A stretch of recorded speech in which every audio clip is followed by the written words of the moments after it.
This is the Universal Wrestling Podcast. Inside the ring, outside the ring, it's all here. We're talking about the greatest sport of all, professional wrestling. Come on! And now, here's Nick and Keith. Then I want you to roll up fatty for this pimp daddy, light that blood up and say... Yes, sir. Welcome back to the Universal Wrestling Podcast. My name is Nick. His name is Keith. Keith, how are you, brother? After that, who can ever be in a bad mood? That was fantastic. Yeah. The man, the myth, the legend, the pimp daddy. Yes, sir. Keith, let's not bury the lead. Very special guest on the show today, the Godfather. Sir, how are you? Man, I'm doing better now. First of all, thanks for having me on the show, Nick and Keith. Dude, I'm sitting here just dying laughing every time I see those clips. Because you know what? Back then, you take what you're doing for granted. Because me, I was just out there having fun doing my thing. It was like that every night. But now that time has passed, and you go back and you see clips, and you really see and hear the audience, and it's wild. I mean, for that character to be over the way it was and the way that the people reacted, man, it was just crazy. And I swear to you, I ain't bullshitting you. It brings chills to me, man, to hear nowadays, to hear the audience and how loud they were and how responsive they were and listening to everything I had to say, man. It's just that when you showed that clip, man, I was sitting here laughing the whole time. Yeah, it really does show it too, man. I yes, there's a Roman Reigns and Kenny Omegas, but that clip just brings so much joy to us. I don't know if it's because we grew up in the Attitude Era, Keith, but it's just something about that. I mean, you were so over, and the fella that they showed right before the clip ended, he was so into it. He was repeating what you said. I mean, you don't see that shit anymore. What is it? What is I don't want to say the difference because we don't have to get into modern day and, the Attitude Era, but it just seems like you were so authentic. Besides Ric Flair, I am probably the truest to the gimmick that you can be, pimp or not aside. Yeah. That was me being Charles Wright, being Bear, it was just me being me. And all of that, a lot of people know this, but that was my wife's idea. All of that was my wife's idea. I just did the entertaining part. Yeah.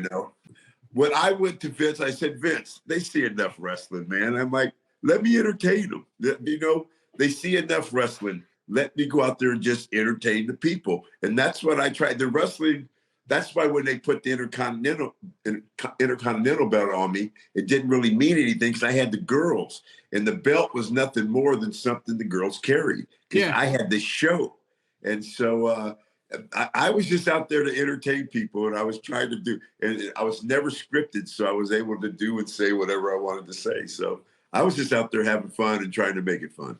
I think that's like one of the craziest things. I mean, truth be told with everything, you were one of the biggest reasons for a little while when I was younger. I wasn't allowed to watch WWF at first. I bet. I could only watch WCW because of Suck It and Hose and all this. And, I would still watch after, Mom went out. So Dad's like, I don't care. Cool. I see some of those clips on things that I did, and I did so much of that, and I just didn't do it on TV. I did it in the house shows, and the house shows were way more X-rated than TV, and I mean way more. TV was the calm down version of the Godfather. Yeah. It was the house shows where I really cut loose, man. Well, don't they say the house shows are more of like a testing phase? You try things out. Yeah, of course it is. Especially, of course it is. That's what But that's where we developed the Godfather with like 3 days, and the WWE had nothing to do with the Godfather creative wise and coming up with the character. The Godfather is just something that I was at my end of my Nation run. Yeah, and now The Rock is doing his own thing. Mark Henry and D'Lo are tagging up, and I was having fun. And wrestling was always fun for me, so I was having fun. Yeah, and I didn't want to leave, and my contract was coming up, and so my wife came up with the whole Godfather thing, and I went to, and I was wrestling Bradshaw, and I was the Godfather. I was Kama Mustafa, and we're going like we're on the popcorn match, which is the match right after intermission. And we're getting no reaction, and we're beating the hell out of each other, man. And I love Johnny to death, but we're beating the hell out of each other and getting no reaction whatsoever. And so one day I'm like, hey, Johnny, let's try this. So I went to the agent at the time, who was Jack Lanza. I'm like, who God rest his soul. And I'm like, Jack, let us try something. Yeah. And so I go out there and I'm like, hey, I'm just going to say it. I'm a pimp. Okay, and you get a little reaction from the people. I said, but what you don't know is right here in Las Vegas, Nevada, man, they got some of the best hoes ever born. And then the people, then I'd start pointing. So I do my whole show. Yeah. I'd offer Johnny the girls. I didn't even have any girls. But when I got to the point where I would offer him the girls, the audience would start saying, take the hose, take the hose. So then Johnny would take the hose and everybody'd be happy. Yes. There's no girls involved. He would leave. I would heel on the people. He'd turn around, hit me with that lariat. 1, 2, 3. I'd pop up, put my hat back on, and say, "Man, pimping ain't easy." And then we went from nobody reacted to having reaction the whole time. And so we did like 2 house shows, and when we got to TV, Vince came to me. He goes, "So what you doing with this thing here?" And I explained things to him. I'm like, let me entertain the people, man. Let me go out there with some girls, man, and just talk some shit and have some fun. Yeah. That's amazing. And he had that trust in you to do that. You don't see that often. You don't hear stories like that often where Vince has the trust in, someone, and you just being yourself. I mean, it just, how can it not get over, You know what? I never thought of it that way. You know, I know Vince pretty well, but I never thought of it that way. Yeah. Yeah, I mean, they just let me go. Only time I was scripted was later on, and or if you had to mention a town or a pay-per-view or something. And when I started doing those weddings and interrupting weddings, I was scripted a lot more. But when I was all that stuff in those scripts, it was just me being me, and whoever I wrestled against, I wouldn't tell you what I was going to say. We knew at the beginning what the beginning and the end of the match was, but you had no idea what I was going to say. And that was that take. I don't know if you ever seen it, where I offered Taker the hopes. Oh, yes. And I'm like, hey, man, I kept it real. Like, hey, I know you real well. I know you like hoes. And he's sitting there going, you motherfucker. And Paul Bearer, if you really watch that clip, you'll see Paul Bearer go, oh, yeah. And so I think if anybody else would have did that to him, they probably would have got fired. Yeah. Absolutely. Let's go to more recent things. I mean, recent as this week, we both were there. I was in the crowd. Obviously, you were there.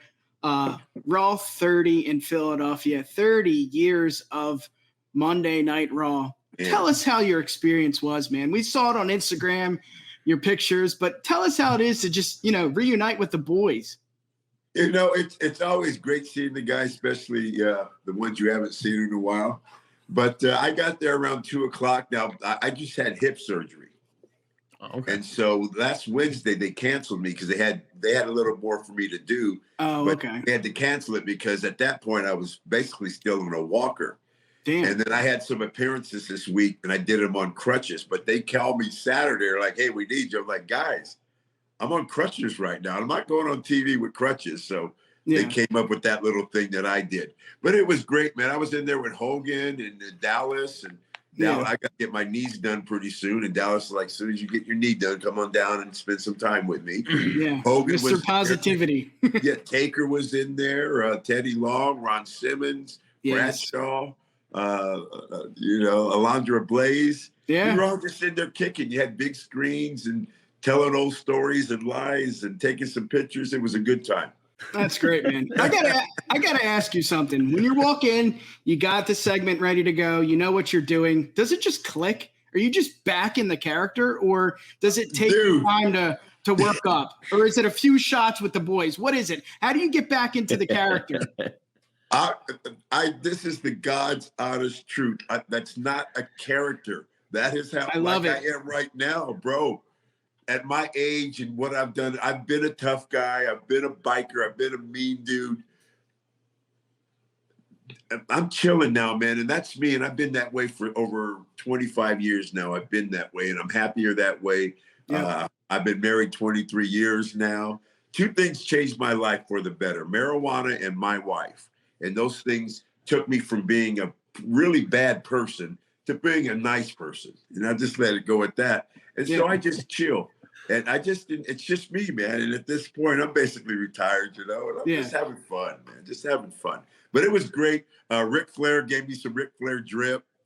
Nice. That night, me, my wife had to go because I was on crutches. She had to help me. Me, my wife, Taker, Flair, and Jerry Lawler were just Jerry doesn't drink, but we were just down there having some shots of Jack and telling stories. It was a great time.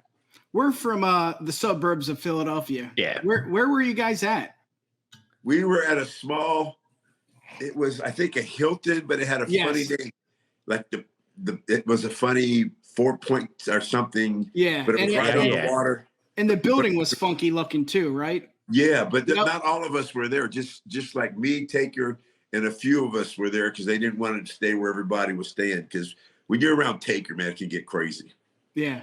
And what do you mean by that? Like fans? What do you mean by that? Like fans? Yeah, like rock and roll star, fans. Yeah. Not crazy, but sometimes he can't just go down and have a drink at the bar without people just wanting to talk to him, take pictures with this cool. So with that night, I think there was one, I swear to God this happened.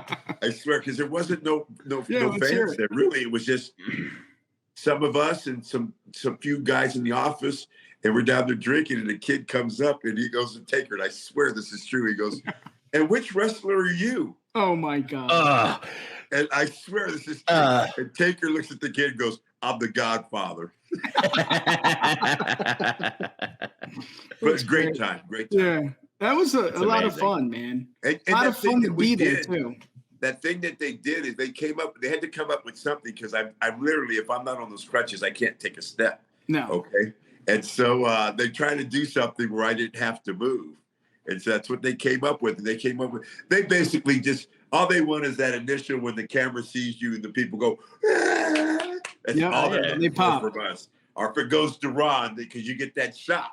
Yeah. And they're just waiting for that pop. That's all you're there for. Yeah. I mean, of course for the people, but it helps their TV. So they just do something like that. But I had fun doing it, but none of that was scripted. They just said, "Hey, we're going to have him. You say this, and have Ron and knock on the door and do this." And we practiced it a couple of times and did it, but none of that was scripted. None of it. I love it, man. Amazing. Just us being us.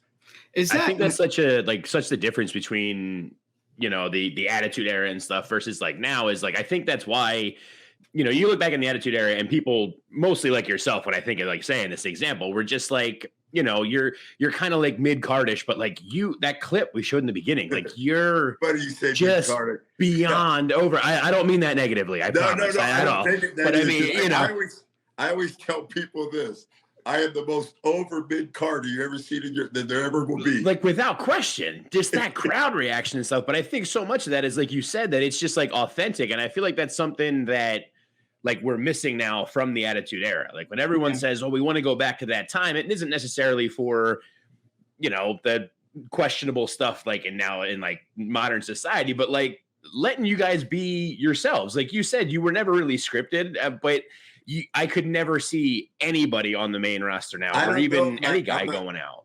I'm not picking on anybody. I don't know. I'm not there. Unfortunately, I don't watch any wrestling hardly at all, but I don't watch any TV, period. Yeah, I really don't. And so I don't really keep up on a lot of stuff.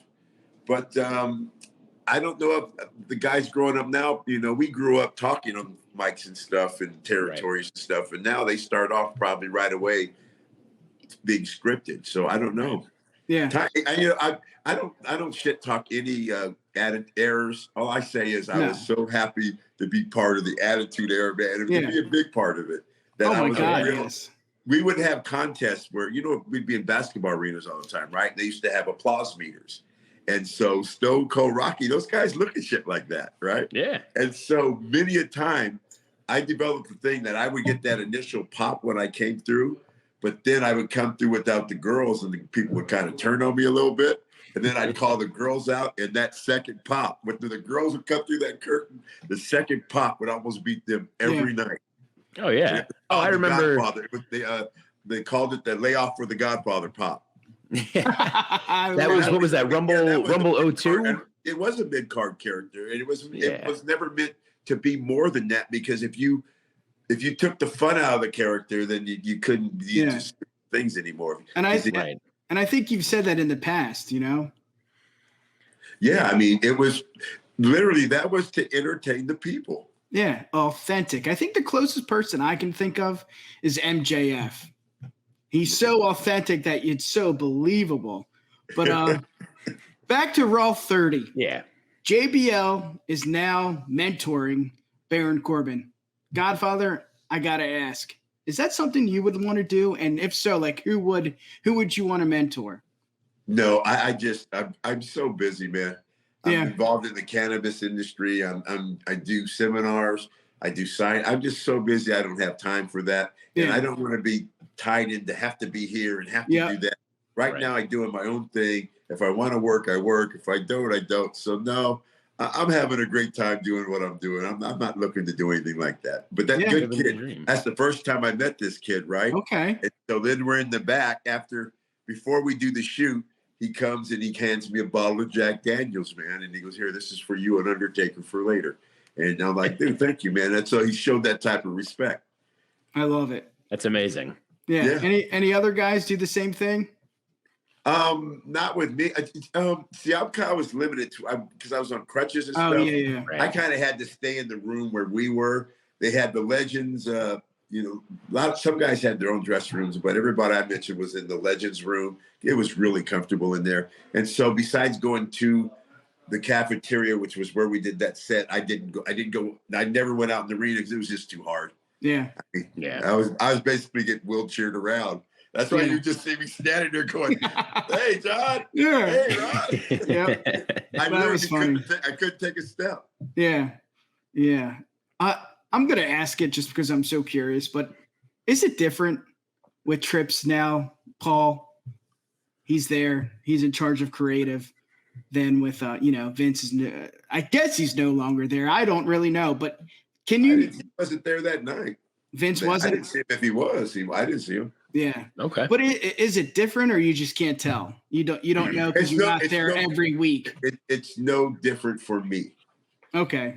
I'm friends with both. Yeah. They both treat me the same. They both know about all my smoking and craziness. They both know me. So I ain't fooling them a bit. So they know me. And to this day, I've been on a Legends contract since 2003 when I expired. And I'm just now signed another one for 5 years. So, I mean, that says something. Yeah. I've been on the payroll since 2003. Yeah. I ain't it ain't bad being the Godfather. Believe me. It ain't easy. Well, so kind of sticking with that sort of theme there. So you've been on contract with them since 2003. Now, do you own the Godfather trademark, like the name, or does WWE own that still? No. Okay. I can't get into that right now. Yeah. Okay, that's fine. But at this point, they own the rights to it at this point. Okay. Because I just signed. When that contract's over, I'll own the rights to it. Okay. I was mainly just wondering because I was doing some research for building up. I was looking through some match history and whatnot. And a few days ago that I filed for the patents and stuff on Papa Shango and Godfather. Oh yeah. So, that was just protected because they'll have it for the next 5 years and then it'll be open. Yeah. So you don't want that. I wanted to protect it. So definitely. For the 5 years that I'll be on contract, it's theirs. Okay. That makes sense. So I was looking in some of the matches. I saw there was this whole series. It was the Hulkamania tour in Australia. You had done some shows that said in 09 and you were the Pimp Father.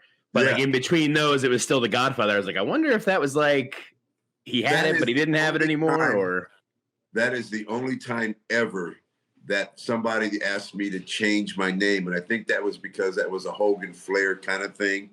Okay. And so they said, you can't use any of our names, but that's the only time that's ever happened. And I didn't hear about it. They did. They're really super duper cool with me. and they're cooler than me, what they should be. Yeah, that's great. I laugh is because when I'm telling you, I'm thinking of shit that I've done and stuff, and I'm like, oh, believe me, they're cooler than they should be. All the stupid shit I've done. Yeah, but they know it brings joy to. I mean, come on, attitude. I just didn't think this past weekend I did this podcast. I saw that with the Rock, the Young Rock thing. No. Okay. No, it was another. I can't. It was a couple wrestlers from the AEW. And I did their podcast, but it's a live show, maybe in front of 100, 150 people. And I did my Godfather Pippin. It's time. And it's still, man, you still get the reaction that you get at the beginning of the show. You still get that. And people still remember it all these years. I mean, that's over 20 years ago. Yeah. Yeah. You know, and people still remember it. And it's cool. Yeah. What was the one thing I was talking about? I saw something that went viral. They were talking about Young Rock and who portrayed you. What was that? I was so confused when I saw that. Was that a podcast? I want to be kind here. I just say that the guy that they got to portray me didn't look a lot like me. Yeah. And in one of his posts on his Instagram or Facebook was, does anybody know how to get a hold of the Young Rock show? Because I want to play a young Viscera. Oh, that same guy that played you? Yeah. Yeah. Did you see me in the clip, or you didn't see that? Yeah. Look, I got it. Oh, here. yeah. I mean, that's him right there. That's me. It's ridiculous. Yeah. It is what it is. A lot of people on that show, you know, I don't know. I ain't mad at the kid. No. Yeah. Well, I think my question was, is it cool to see yourself like being portrayed like on NBC, like prime time, like the Godfather is there? Like, how does that feel? Come on, let's hear it. No, it feels great, man. Yeah. I just wish I would have got somebody looking a little more like me. Yeah. But I was cool with it. I watched it one time. I never watched it again. Yeah. Not because it was cool. It was cool. Yeah. I think we were only on there once because I don't follow the series. So, I mean, were we only on it one time? Yes, I think it was just that one episode. You know what? I don't know. I don't know. I watch it every now and then, but yeah. When I say I don't watch TV, I really don't. Yeah. I just, unless a game, I watch a little bit. I like to watch basketball games. I watch some of that, but like if the TV's on, it's usually on a radio station. I don't know why. I'm just not a big watch TV person. I'm always doing something. What about football? The Raiders are turning me against football. Yeah. I am a long time going to, in 1976, I was going to Raider games at, Oakland Coliseum. I was in high school then. People don't realize I was 61 years old. They think it's starting like you can't Godfather. tell. Yeah. And I was going to games back then, and the game has changed so much. And yeah, I think the worst thing in the world happened to the Raiders. They brought them here to Las Vegas because now they're an attraction. They're no longer a football team. Winning and losing has no bearing. They're an attraction because we become everybody's away game. Yeah. Okay, so now when we play Denver, man, there's more Denver fans than Raider fans. When you play Kansas City, there's more Kansas City fans. And then the hotels buy up all as my son comes up with 3 Raider things on right now. What are you all Raider now? Max Crosby's playing basketball down at the park. He's having people come out there. Max Crosby is playing basketball down at the park. Oh, shit. We're going out getting signings, and my wife is bringing a bottle of Jack Daniels up here. Okay. Look at it. See? You guys don't mind if I make a drink here, do you? No, not at all. I've been drinking since we started. I just hide it so no one can see it. It really is good being the Godfather. That's awesome. The 49ers versus the Eagles. We're Philly fans. Let's hear it. Let's hear it. 49er fan. I probably hate the 49ers more than anybody in the world because where I'm from, you were either a Niner or a Raider. I was a Raider. My brother was a Niner, but no, man, Have you been watching Have you been watching any of the Eagles games? Like, do you get to see that or no? It's not really. No. Basically, well, if you're a Raiders fan, it's hard to like football.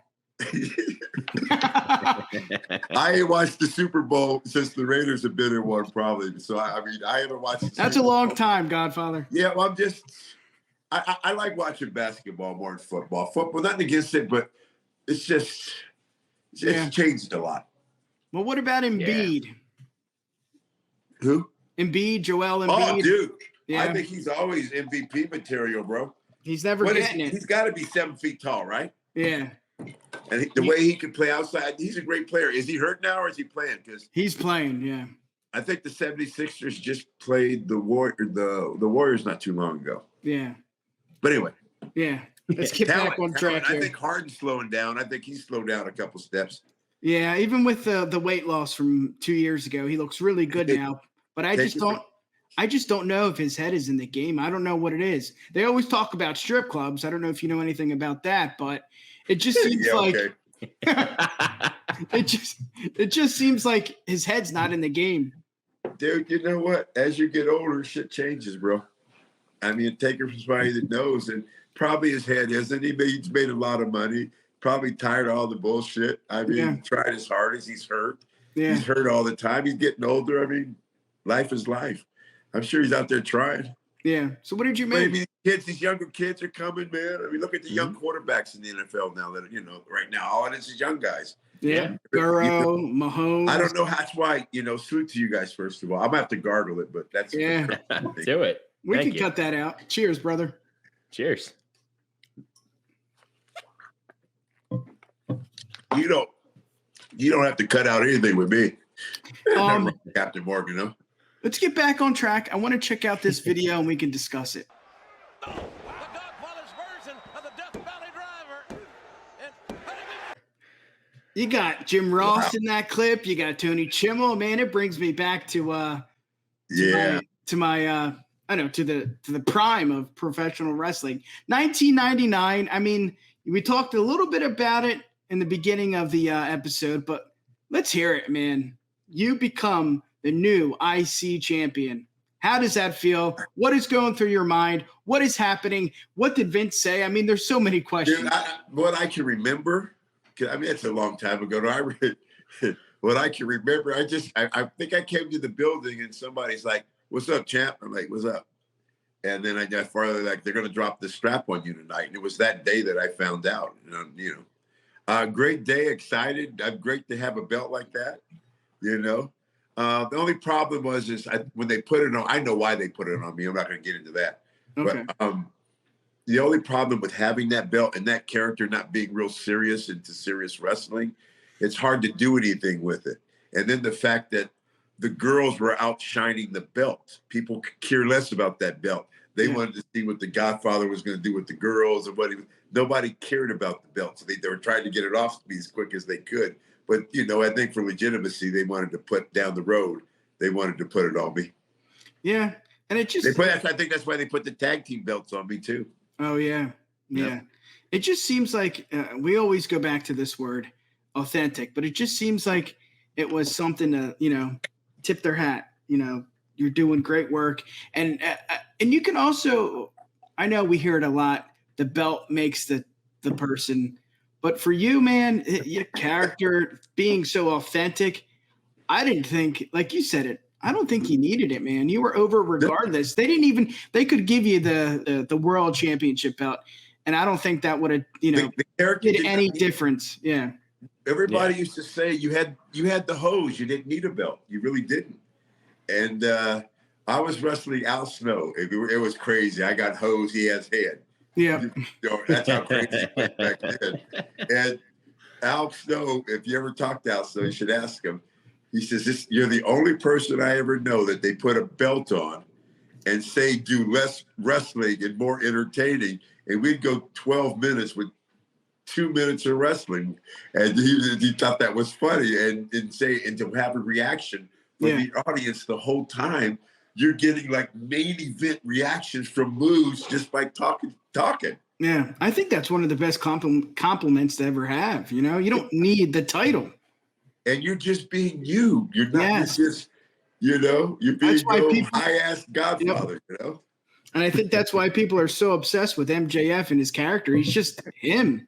It's just turned up a little, No cold. Stone Cold. Believe me, I don't know if you know him or not, but that's how he is. Yep. You know, which is a good thing because he's a great guy. Yeah. So you mentioned the tag belts, having them for a little bit of a time there. You know, like again, kind of going back through and just my own memory and stuff. Like, I feel like there was a period where you were almost like you were in a lot of tag teams. Was that just that kind of thing where they're just like, we don't really know what to do now, so go and be tag team here? Because like, I mean, I feel like some of it even was like in that prime when you were having those just house bring down pops, and then, you know. I don't think the problem is they didn't know what to do with me. They didn't know what to do with the other people they were putting with me. And so they would say, oh, shit. People would say, I just got thrown in the Godfather show. Then they were just because I was basically entertaining only. You know, there wasn't no main event matches and that stuff I was doing. That they would put D-Lo or Al, they'd put other people with me because they had nothing for them to do. So they would just make them part of my show. But it was the Godfather show. Yeah. Okay. I mean, that's kind of cool because usually it's the other way around where they're like, we don't know what to do, so we'll throw you with him. But they're bringing him to you. And that way, we're not hurting you none. And we're getting you on TV. We're not hurting you none. There it is. Yeah. Now, I got to ask, we brought up tag teams, obviously, right to censor. You've talked about that a few times on different interviews. But I want to get to this question. Could that happen today? Could that be over today? I just feel like there's so much cancellation within every community. Could that get over? What? RTC, Godfather, who? Right. Yes. Godfather, right to censor. Could that get over today? As the Godfather. Yeah. Yeah, of course. Because that could get over. Shit, you might be a baby face these days. Yeah. I'm just thinking because the world is such a different place where it's at now than, you know, Attitude Era days. They might be a baby face. I'm not joking. No, yeah, I think they would get over. I mean, just makes that much more sense to have a group like that, you know?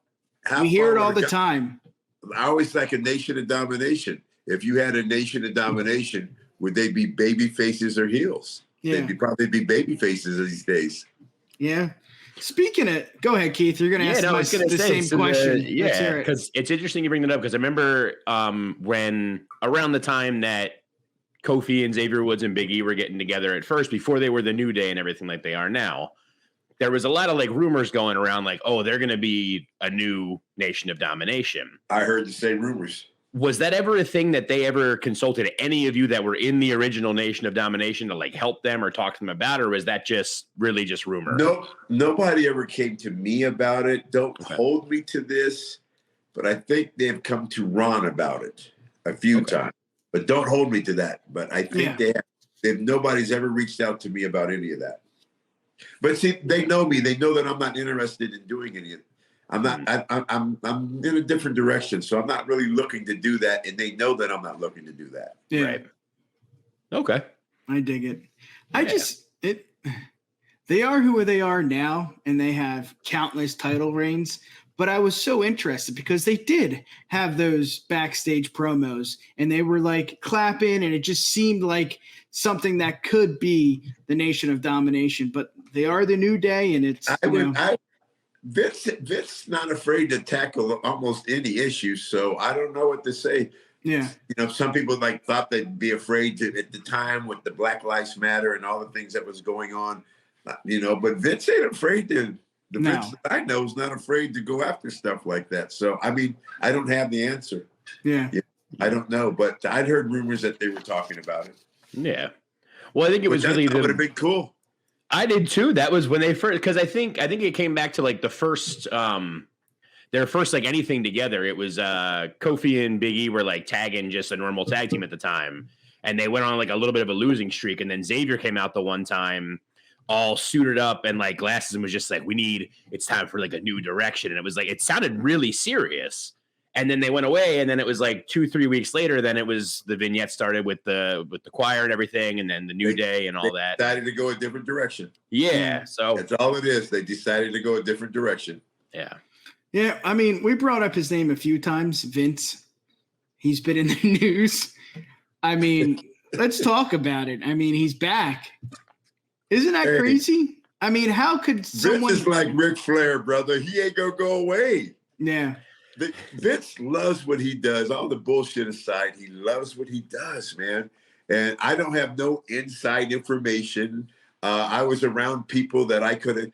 You know what? Actually, somebody did talk to me about it, and they don't know. I just can't see Vince selling it. Now, this is like I said. I don't have. I'm with you. Information. Oh yeah, no, I just don't see him selling it. But I mean, I don't know how old he is. I think he's like 74 or 5 or maybe older. So I don't know what it, but I just can't see him doing that. No, to be honest, I think it was a way for him to get back into the company. It's like a threat, like I'm going to sell it. I'm going to, do this and do that. So like I said, the Vince that I know, unless he's changed, but I don't, like I said, I know nothing and I don't ask nothing because, hey. Yeah. Why would you? Keep your nose clean. Like I said, I've been on that contract 20 years. Yeah. Exactly. You're doing something. That's mind-blowing to me. Or I'm not doing something. One of the two. Yeah. I want to get to, again, we brought up his name a few times, Taker. He hung up his boots. What was it? A year ago, 2 years ago, Keith? Survivor Series. It was during the pandemic, right? It was last year, wasn't it? Last year was his 30th anniversary, 35th. I think it was last year. It was supposed to be. We're supposed to know, but I think it was last year. I think it was last year, right? And you were there. Yes, I was. Yeah. How was that to finally? I mean, after all these WrestleManias, Rock. Go ahead. Me and Mark talk all the time. We don't talk. Excuse me. We text each other all the time. And so, I mean, his name is Mark. What? I usually call him Take. Yeah. I usually call him Take. To be there from the beginning with him, I met him in like 87, 88. And when I met him, he was a tall, redheaded, looked like the Road Warriors. He was going by Master of Pain, didn't drink Jack Daniels, didn't listen to country music, didn't ride a Harley, and didn't have any tattoos. So I had a big part of putting all that into his life. And we just became really good friends. I mean, we're more than brothers. And so when he was inducted into the Hall of Fame, we talked about it on the phone, man. And I basically just told him, hey, I'm drunk and high right now. And I laid out my feelings. And then he's like, he said what he had to say. Then I called back. I said, all right, I'm not drunk and high. Those are my true feelings. Yeah. And so I love that dude, man. I love that dude. It was great to be there. I went and had a purple suit made. But I had to pay like stupid amounts of money because I had like 3 days to do it. And it came to me, I want a purple suit. So I had a purple suit made just for that occasion. I love purple shirt, purple tie, purple hat, purple glasses, purple shoes, purple socks. And yes, I had purple underwear on. My man. Got to coordinate. But I love that dude, man. And it was good to see him. And like I said, that night, me, Flair, him, and Lawler, and my wife, we all just sat there and laughed and had a good time. Yeah. And that was at the bar at the hotel? Yeah. That's cool. It was great because nobody knew we were there. And it was a small, it's a small place. Yeah, it is. It was really cool because it was cool. Normally, it wouldn't be me that they're after. It's going to be him, and it's just crazy how, anyway. Yeah. How is it? More like, we normally, when I meet him, you got to go up to his room and you got to play dominoes and stuff. And we want to go downstairs. So usually when he's the one that came up with that, I think everybody else was at the Marriott or something. I'm not sure. So he's the one that booked that because he wanted to be able to go down and relax and have some drinks with me. Yeah. But I love that dude, man. I really do. That's he's my bro. And I'm not like, hey, brother, bro. He's my bro. Yeah. You guys met in Memphis, right? So like, again, looking into the, kind of like history of matches and everything. Whenever we do these, that's like the first place I go to for these interviews outside of just normal, like random ones I have, new nation and all that. But like, so I don't know if you're familiar with cagematch.net. They're like a whole database of like all their matches allegedly. What I found was I think it was like your first match ever you tagged with Lawler. Is that right? No. All right, cool. Then I'm gonna have some strong words with somebody here. You got the first match ever part right, but not the tag. No. Oh, you were against Lawler. That was it. I went to a place. I'm not even going to get it. I ended up going to a wrestling school called the Monster Factory. Yeah, Jersey. In Jersey, Paulsboro, New Jersey. Yes, sir. But at that time, I'm Biker Bear, and I'm into strip clubs and all type of crazy stuff. And so me and Larry, I was there for I don't know, a short time, maybe 2 or 3 months. I probably went to wrestling school 4 or 5 times. The other times drinking, partying, and Jerry Lawler. Jerry Lawler talked about this a couple of days ago. Me and Jerry Lawler, I swear, we're talking about this, and so. Because he knew how green I was, but he didn't know I was so green that I'd never even had a match. And so they sent me to Memphis. My very first match ever was against Jerry the King Lawler in Memphis on a Monday night. And I won with fire or something. I beat him. And my very first match, I won the Memphis heavyweight, whatever it was called at the time, title. Yeah. Never have wrestled in my life. Didn't know anything. Me and Jerry laughed about this. All I knew is whatever Jerry Lawler told me to do, and I was pretty athletic. I got smoother later, but whatever Jerry told me to do, I would do. And that's how those matches went. And then after that program was over, they didn't know what to do with me. They didn't want to let me go. So they brought in Taker, and he was Master of Pain. And we have a match that he talks about that was just terrible, but it was my fault. And then they put us as a tag team together. And then after that, he went to WCW. I went to Japan or Germany, and we've been friends ever since. So what was it? That's when you were Soul Taker at that point, right? Soul Taker, yeah. So what was that like? I mean, being like you had just kind of said, like greener than the room I'm in here, and they're like, hey, here's Jerry Lawler. Which were you familiar with the business at that point? And knew Jerry Lawler was like the man down in Memphis. Yeah, and I was in Memphis like 2 weeks, and here, Jerry Lawler in Memphis as big as the King, Yeah, big time. But yeah, man. But what's cool about those territories is you work 5 days a week, and you work small. Saturday morning you were in Memphis. Saturday night you were in Nashville. Sunday you were off. Monday you had to go back to Memphis. Tuesday you had to go to Louisville. Wednesday you had to go to Evansville, and you usually had Thursday off. And I did that for over a year, and that's where you learned. And that's where, on those roads and being in that territory. But you did that every week, so yeah, you get to learn, on the road is basically how to work. Yeah, that's awesome. That's incredible. Nowadays it's schools, but back then it was territories. You get to work. I think that's something that's really missing. I feel like that is where. Like we had kind of talked about earlier, where, you guys in your time and everything back in the Attitude Era, none of you were scripted because you never were coming through the territories. You made your own person. You traveled around that way. And nowadays with it being all those schools, and I mean, there's AEW now, but it's a lot of like indie shows that you go to, or the, quote unquote indie shows. I mean, we went to an MLW show a couple months ago, and there's not much promo time going on in them. I mean, a couple talk segments like interspersed between, but it was basically 2 hours of matches, which was awesome. And I don't put that down, but I do think, that's what's missing out. Yeah. Yeah. And it's cool to think that like back then it could have been something where we can go and watch, Soul Taker come out and give us a show, those were good times, man. And I'm telling you, and once again, bringing Taker's name up, but when we talk wrestling, we hardly ever talk wrestling.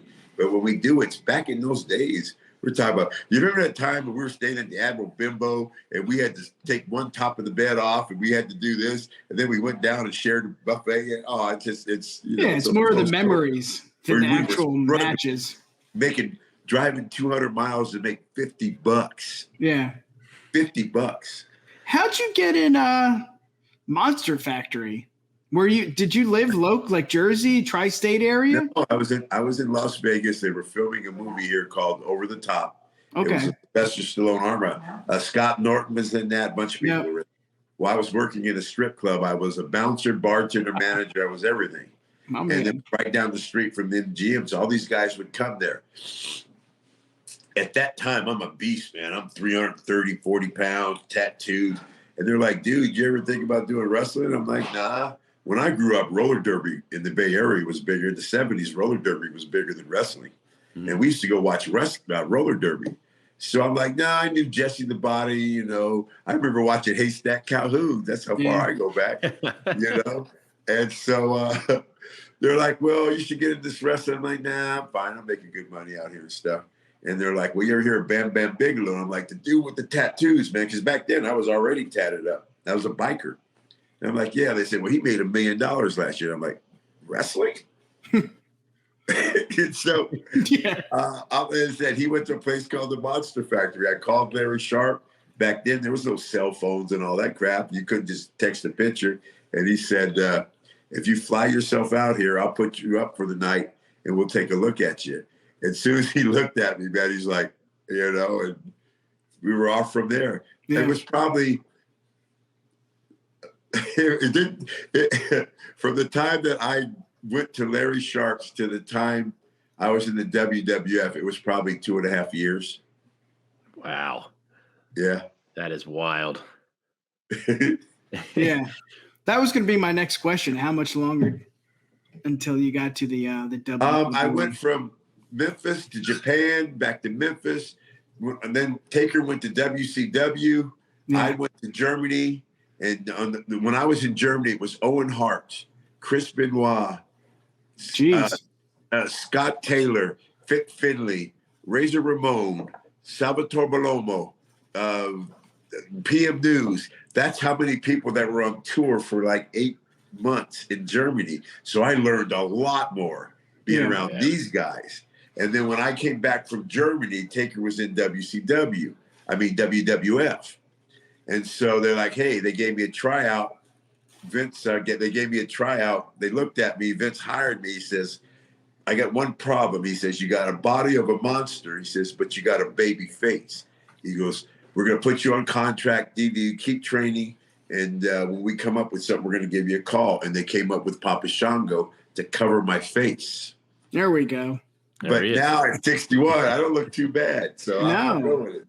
But yeah, that's why they did the Papa Shango gimmick, because they said you had a baby face. I could hardly grow a mustache. Yeah. It's amazing. I didn't know that. That's awesome. We talked about Raw 30. We talked about the current superstars. We got to talk about the champion. I mean, how can you not talk about him? Roman Reigns. I mean, it's just, this guy has been on fire. Did you get to see him? Did you get to talk to him? I didn't see him. I didn't get to talk to him. I don't know him that well. I remember him being a kid. Yeah. I remember the Usos being pushed in a stroller.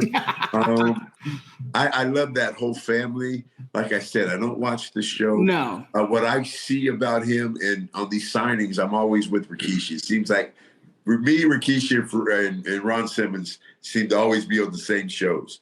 And so I know that his kids people come up and it's brought new life to Rikishi, that whole Bloodline family. Oh my God. The kids tearing it up. I know the family's tearing it up. And it's good for them because everybody's like, man, your kids are killing the business and tearing it up. So good for them, man. They all deserve it. Every one of them. Yeah. And I don't watch what he does. I've seen a lot. I watched everything that you've seen Sunday. I watched everything. I was in the back watching it. And I'm proud of that whole family, man. He's doing a hell of a job. Yeah. I mean, it's cool to see. I mean, the whole thing with Sami Zayn. Again, you said you don't really watch much, but you know what? I don't want to interrupt you, but we're showing up. No, let's hear it. We were watching that. We were trying to call Ric Flair, Hulk Hogan, and Dallas were sitting there watching that, and we're trying to call the finish, how that was going, because nobody knew how the out. So we're trying to call the finish, and I wasn't right. I thought that Sammy was going to turn on him. That was my call. That he was going to cost them to lose the match somehow, and I was wrong. I don't know who had to call, but and we were out there trying to call the finish. Yeah. Go ahead, Keith. I got one more I just thought of here. So obviously in your career, I'm going to assume that being the Godfather was your favorite gimmick of your career. Outside of that, nothing comes even close to that. Not even in the ballpark. To be able to be yourself, and play yourself, and just and be, not scripted, not held back, nothing, man. They just let you go wild, and everybody talks about what DX did. And I always laugh about people don't talk about is Val Venis. Val Venis was worse than anybody. Absolutely. If you go back and listen to some of his promos, you'll be like, yeah. I think people just don't talk about him because of his politics and what he's doing currently. He got a little, and that could be. That could be. And it's a shame because he was such an iconic. I mean, I remember back in the day taking the towel from my bathroom and, doing the whole stupid Val Venis thing. That's what you did as a kid, Oh, yeah. The thing is he's always been like that. He just wasn't public about it. Yeah. Yeah. Because I used to tell him, Val, I'll smoke with you, bro, but no politics. I don't want to hear no politics. Yeah. No politics. It'd be hard for him not to do it, but I'd be like, dude, no, I don't want to talk no politics, bro. Yeah. That's not what I'm about. Yeah. We're nearing the end, and let's get that one. I know you said you don't watch much current product, but the Rumble is near. It's this Saturday. Do you got to pick Godfather? Let's hear it for the men's. The same pick that Ric Flair gave. Let's hear it. What did he have? If Randy Orton is healthy, Randy Orton. I love it. What about the women's? The who? Women's? Were you able to? I'm not really familiar with the women. I will tell you this about the women. Bro, I've seen women's matches that were better than men's matches. So they've come so far. It's not funny, but I don't really follow. Yeah. No, I hear that. Yeah. Yep. Unfortunately, the women that I follow go a different way. Man, this could have been all Raw 30 talk. I could just ask you so many different questions. You gotta be careful with the questions you ask me because I'll answer. Yeah, that's why we ask. Keith, you good? What do you got? Anything else? I'm good. I'm so happy you were here. This was like I said in the beginning. I mean, you're like, I hate to be like the gushing guy when we have these interviews and stuff, but like you're such an integral part of like my childhood. I don't know if that's a good or a bad thing, but like, I can remember buying your action figure when I was like 9 years old and my mom being like, what the hell is this? Just, because then you have to explain like, well, you see, he's a I tell people they'll copy a lot of characters, but you'll never have another Godfather in the form that I was ever in life. Society, you'd be off the air in 5 seconds. Yeah. And it's just 1 in a million. Again, I'll go back to the MJFs. I feel like it's easy to compare because it's so authentic. I just don't know how you could duplicate that. I mean, we haven't seen an MJF in over what, Keith, 20, 30 years? Honestly, it's hard to duplicate that authentic you being yourself. And I just that's because it's hard to be yourself these days without getting in trouble. You're gonna offend somebody. I offend everybody, so but you're still it's just I am honored. I am so humble over it. The older I get, I look back at this stuff and I appreciate it even more. It was such a great feeling. You have no idea to be in front of 16, 18, 20,000 people, and when they say Pippin ain't easy, you actually feel the breath. I know that sounds stupid, but the temperature rises. I used to tell people, watch when they say Pippin ain't easy, you're going to feel the rush of hot air. And they'd be like, yeah, right. Pippin ain't easy. And you'd be like, oh, shit. And it was just the hell of a feeling that I could have went out there and just put the mic up and let the people do the whole thing. Yeah. And believe me, humbling, I appreciate it to this day. I think it's a great thing. I love the fact that people loved it. And I want everybody to know that I loved it probably more doing it than you did watching it. Yeah. And to this day, I haven't changed one bit, believe me. I love it. It's amazing. We got 2 minutes left. Godfather, I'm going to give you some names. I just want a 1-word, 2-word answer. Your thoughts, how you feel. That's it. Are you ready? Go. Keith, put 30 seconds on the clock. Dwayne "The Rock" Johnson. Great guy. Stone Cold Steve Austin. Real to the deal, Holyfield. True motherfucker. Chris Jericho. Good guy, man. I like him a lot. Don't know him well, but I like him a lot, all the interactions that we have. Stevie Richards. One day I'm going to apologize him for the way that I treated him when I see him when I was in the RT. I was kind of a bully to him because I kind of blamed him for me becoming the good father when it was not his fault at all. But I couldn't blame Vince. But I was kind of a dickhead to him. Mark Henry. Good, strong son of a gun. I have seen him do just good guy. I've seen him do just crazy strength things, man, how strong he is. Good father, good man. Triple H. Good guy. Another good guy. All right, let's hear it. D'Lo Brown. My man, I call him D-Light. He lives in Vegas here. He's a brother too, man. He's good people. I never like RBD lives here too, and a bunch of people live here. I never see anybody. I see him on the road, but always a pleasure to see D'Lo. He's my buddy. The guy to the left of you, Jake Roberts. I like Jake. I see him all the time on the road. I love hearing his old stories from all back in the day. But good guy.